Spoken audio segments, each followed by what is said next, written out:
mon intervention, ma question. Monsieur le ministre, merci d'être là encore une fois. Vous avez évoqué au passage rapidement l'idée d'investissement dans l'industrie automobile. Or, on voit actuellement qu'il y a des difficultés que vit sur fond de crise et de guerre économique l'industrie pétrolière présentement, mais il y a un petit peu, pour le dire dans la langue du Canada, un lose-lose. C'est-à-dire que quand le prix du pétrole est faible, les consommateurs sont très incités à aller en acheter massivement. Donc, il y aura pas, on n'est pas invité à faire de la conversion énergétique par rapport à l'industrie. Et quand le prix est élevé, ça amène beaucoup d'investissements parce qu'on y voit une occasion d'affaires. Alors, j'aimerais savoir, est-ce que l'idée d'une transition écologique, comme ça a souvent été évoqué dans l'industrie, est morte avec cette crise?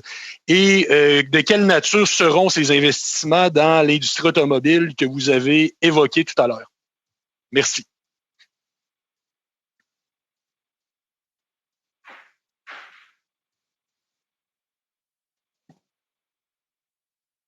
Merci encore pour votre question. Je voudrais souligner l'importance du secteur aérospatial aussi. Ce n'est pas seulement le secteur automotif, mais le secteur aérospatial est absolument essentiel pour notre bout, pour fabriquer l'équipement essentiel. Par exemple, CAE, un exemple. Et en général, au sujet nos bouts pour l'environnement, comme toujours, l'environnement, c'est une priorité pour notre gouvernement et nous allons continuer à travailler fort pour trouver les solutions pour la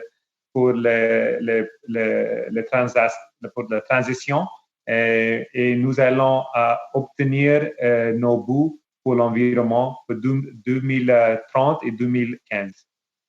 Je me permets quand même de vous poser la question concernant les investissements dans le secteur, comme vous l'avez évoqué. De quelle nature? Qu'est-ce qu'on va soutenir? Est-ce qu'il va y avoir justement des conditions de transition qui vont être liées à ces investissements-là? Bref, qu'est-ce qu'on vise avec tout ça? Désolé, on n'a pas de temps pour cette